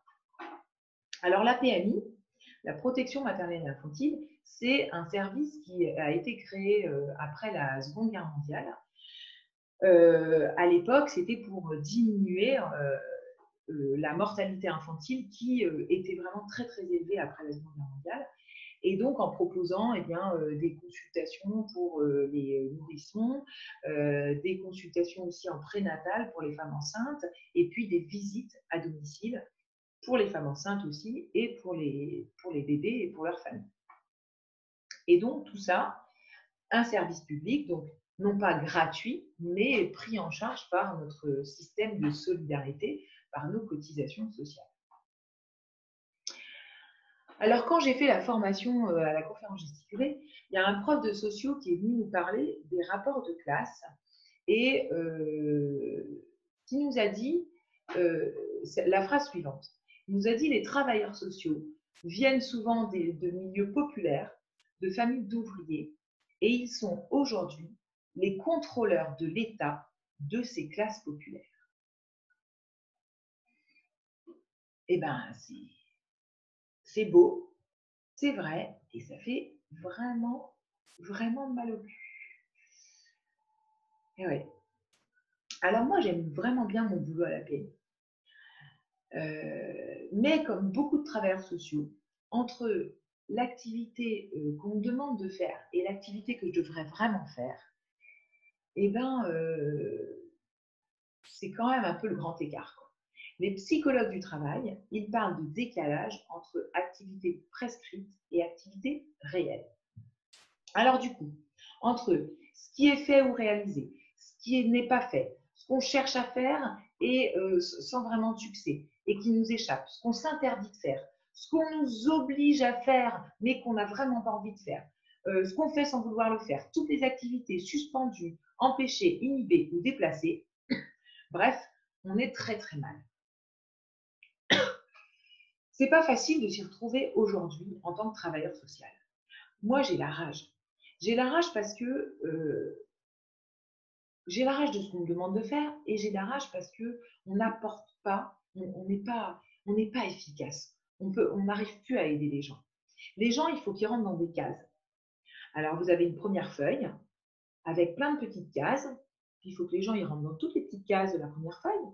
Puis après, il faut qu'ils rentrent dans toutes les petites cases de la deuxième feuille. Puis, il faut qu'ils rentrent aussi dans toutes les petites cases de la troisième feuille, de la quatrième feuille, etc. Et puis, à la fin de toutes les feuilles, ah ben non, mais désolé, vous ne rentrez pas dans les cases. On ne peut rien faire pour vous. On ne peut rien faire pour vous. En fait, il n'y a rien qui est construit, constructif. C'est compliqué, quoi. Il n'y a pas beaucoup de choses qui permettent vraiment aux gens d'avancer. Il y a en fait un vrai conflit de valeurs. Il y a un vrai conflit de valeurs entre ce qu'on est venu faire et ce qu'on nous demande de faire en tant que travailleur social. Alors moi, j'ai la rage parce que je suis vraiment en conflit de valeurs et puis parce que des fois, je rentre chez moi et puis je me rends compte que tout ce qu'on essaye de nous mettre là dans le crâne, finalement, on arrive quand même à nous le mettre. Et des fois, je rentre chez moi et je me dis, mais qu'est-ce que j'ai fait, quoi? Je me rends compte que j'ai fait des trucs qui étaient complètement en désaccord avec mes valeurs. Bref, j'ai encore le cul entre deux chaises et puis franchement, ça commence à devenir vraiment inconfortable. Alors du coup, quand je suis arrivée là, je me suis dit, j'ai deux solutions. La première, c'est de déprimer tout seul dans un coin et de faire un burn-out. Et puis, je pouvais aussi intégrer un collectif. Alors, j'ai décidé deux choses.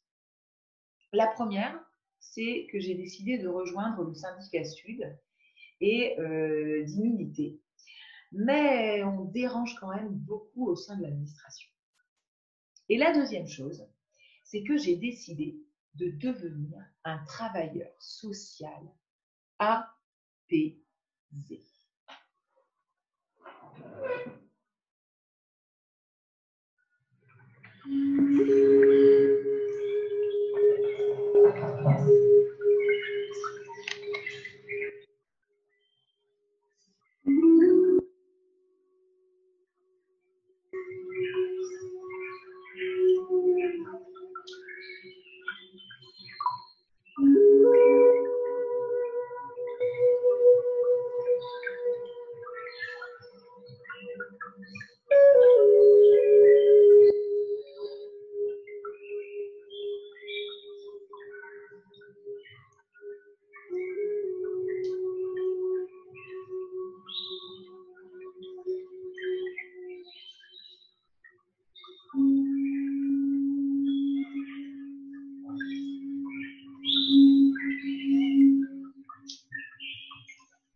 Marie, fais ton travail comme tu penses être le mieux pour les gens. Garde ton esprit libre et critique. Accompagne-les selon tes valeurs et non selon ce qu'on t'impose. Accompagne une grande prévention.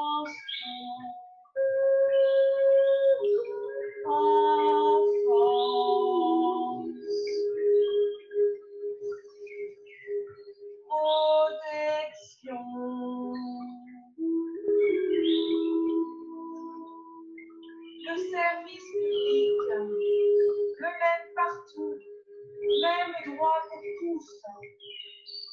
Égalité. Si je vote dans le service public, ce n'est pas, c'est par choix. Ce n'est pas pour être protégé ou pour être mieux payé. Non, non, non. Vous savez, les fonctionnaires ne sont pas mieux payés. Ils n'ont pas non plus de vacances que les autres. Les 35 heures, ce n'est pas réservé aux fonctionnaires. Et puis, non, non, non, on ne se tourne pas les pouces à longueur de journée.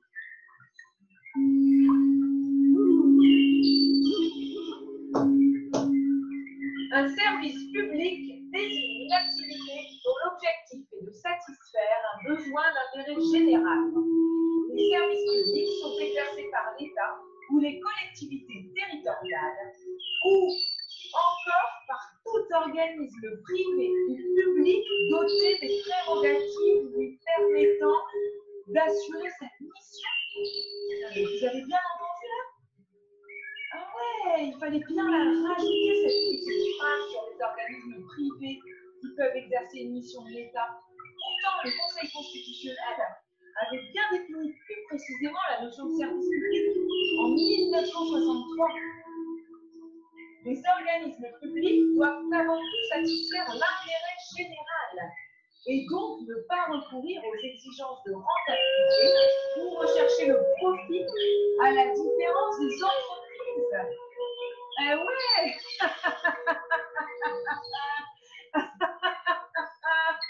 Allez, apaise-toi, Marie, tu as décidé de devenir un travailleur social apaisé. Non mais franchement, vous croyez qu'on est là apaisé, tous les travailleurs sociaux avec le coronavirus? Calme-toi, calme-toi, Marie. Le premier principe du service public, c'est l'égalité de traitement. L'égalité, c'est à la fois le premier principe du service public, mais c'est aussi l'une des valeurs de la République.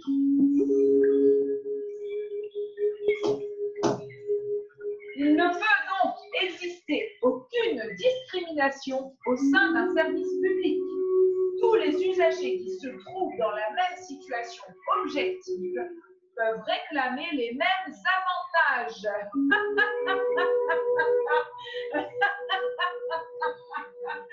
Non, non, mais je rigole, mais je suis super apaisée.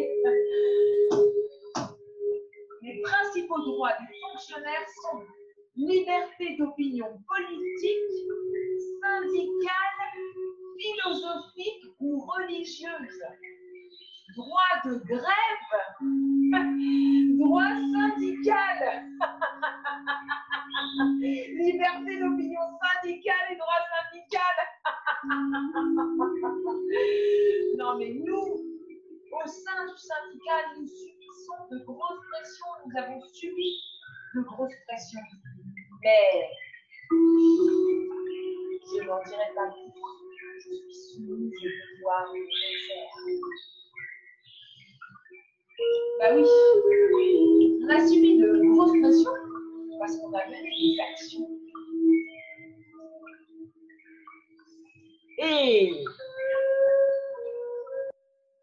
je vais vous expliquer, je vais vous parler d'une action qu'on a faite.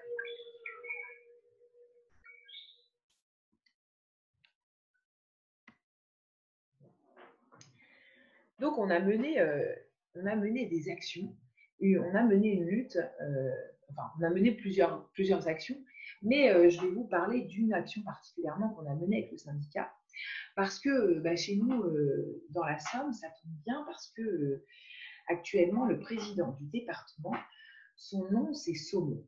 Son nom de famille, c'est Saumon. Alors, c'est bien que ça rime avec Macron et puis, vous imaginez, c'est rigolo, on peut faire des jeux de mots un petit peu rigolos quand on mène des actions.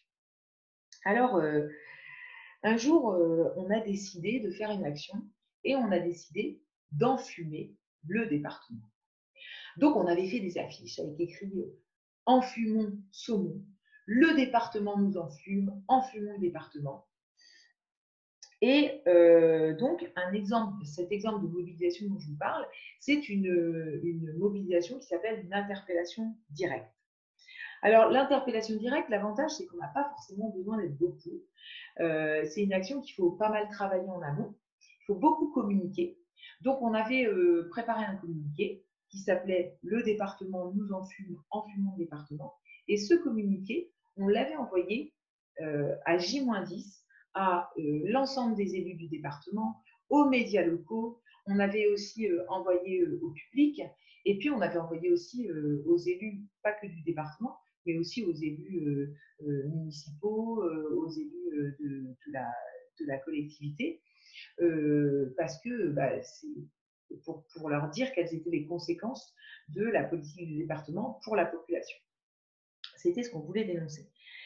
Et donc, on envoyait notre communiqué, donc à J-10, à toutes ces personnes-là, J-10, le département nous enfume, enfumons le département. J-9, le département nous enfume, enfumons le département. Et tous les jours comme ça, jusqu'au jour où on a mené notre action. Alors finalement, il n'y a pas, quand je vous disais, il n'y a pas besoin forcément d'être beaucoup, parce que c'est vraiment basé sur la communication. Et le jour où on a mené notre action, on a littéralement enfumé le département. Alors voilà ce que ça a donné, cette action-là. Alors bien sûr, on n'a pas pu être juste devant le département, parce qu'on était bloqué par la police. Mais on avait des fumigènes de toutes les couleurs. Et alors on n'était pas tout seul, il y avait le syndicat Sud qui était organisateur de cette action, avec le réseau RESF et avec la CIP, comité des intermittents et précaires. Donc, on a organisé cette action en commun. Et ça a vachement bien marché. Je vais l'accrocher.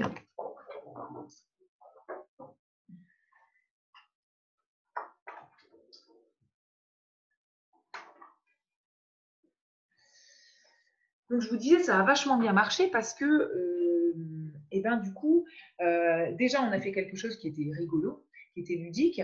Et puis, les médias, ils étaient sur place. Les médias, ils étaient sur place parce que ça faisait 10 jours qu'on communiquait sur notre action.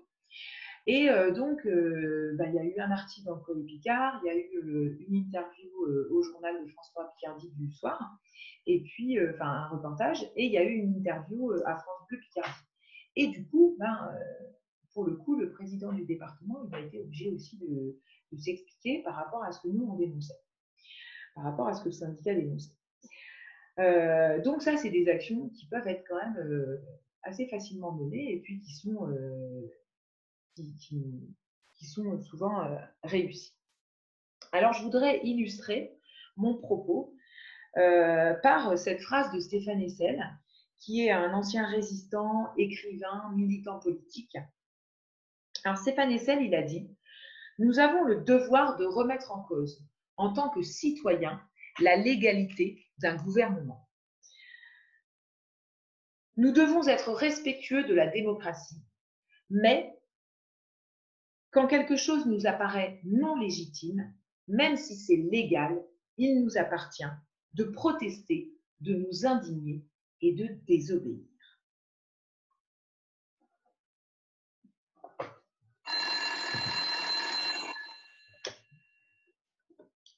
Allô? Oui, salut maman. Écoute, notre entretien, ça s'est plutôt bien passé. Écoute, on leur a dit que de toute façon, on ne serait jamais des moutons.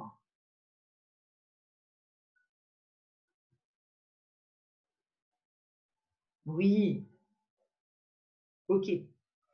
Oui, allez, salut maman. Fais attention à toi, me dit encore ma mère. Alors finalement, ça veut dire quoi? Qu'on fait attention à nous. Ça veut dire qu'on ne se bat plus. Finalement, on a vu un petit peu à travers toutes ces luttes. Moi, j'avais envie de vous présenter ça pour vous dire, on se bat pourquoi? On se bat pourquoi? On lutte pour acquérir des droits sociaux, on lutte pour des droits sociaux et politiques, pour les préserver et donc pour améliorer nos conditions de vie. Et tous les acquis dont on bénéficie tous les jours, tous ces acquis, ils sont le fruit de lutte. Ils ne sont pas tombés comme ça par hasard. Ils sont même parfois le fruit de périls de vie. Et donc lutter, eh ben, c'est quoi? C'est concrétiser une société plus juste et plus égalitaire, plus solidaire. Les droits, les libertés dont on bénéficie aujourd'hui, ils sont le fruit d'un combat collectif.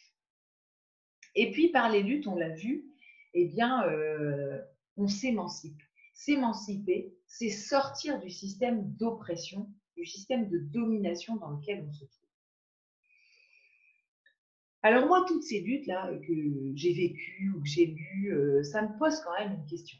Il va falloir à un moment donné qu'on arrive quand même à avoir une convergence au niveau national et au niveau international.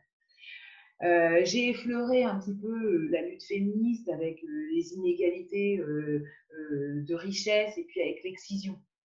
Et surtout avec l'excision. Mais en fait, ça va au-delà. Parce que les différences de salaire entre les hommes et les femmes, c'est lié au capitalisme qui exploite davantage le salaire des femmes que celui des hommes. Le racisme de race ou de classe, il sert aussi au capitalisme qui va embaucher des travailleurs étrangers ou des pauvres dans des boulots précaires, mal payés. Et donc tout ça, eh ben, ça paraît énorme, ça paraît difficile. Et des fois, on a juste une envie, c'est de rester dans notre canapé, sous notre plaid, et puis de rien faire. Et on a le droit de le faire. On a le droit de le faire, il faut le faire, et puis on n'a pas le droit de demander des comptes à ceux qui ne le font pas parfois, parce que ça fait du bien.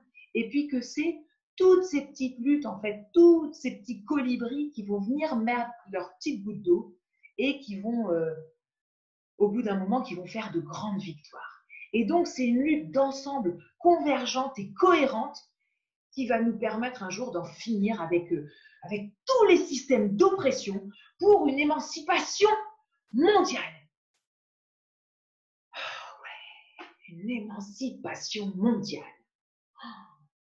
Et je me vois bien, dans 20 ans, appeler mes filles.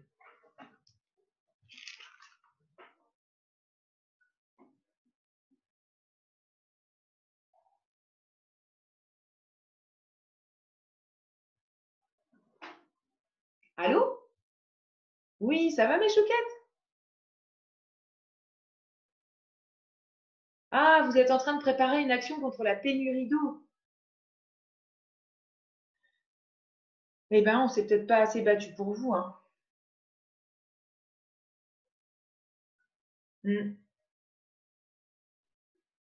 La petite phrase que grand-mère, elle me disait toujours. Ah. Ah, vous voulez la mettre sur votre pancarte?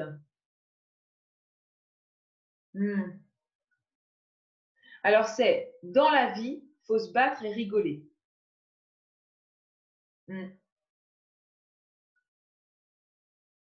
Oui, d'accord. Ouais. Faites attention à vous, hein.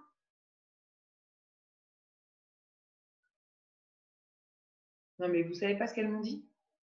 C'est l'hôpital qui se fout de la charité.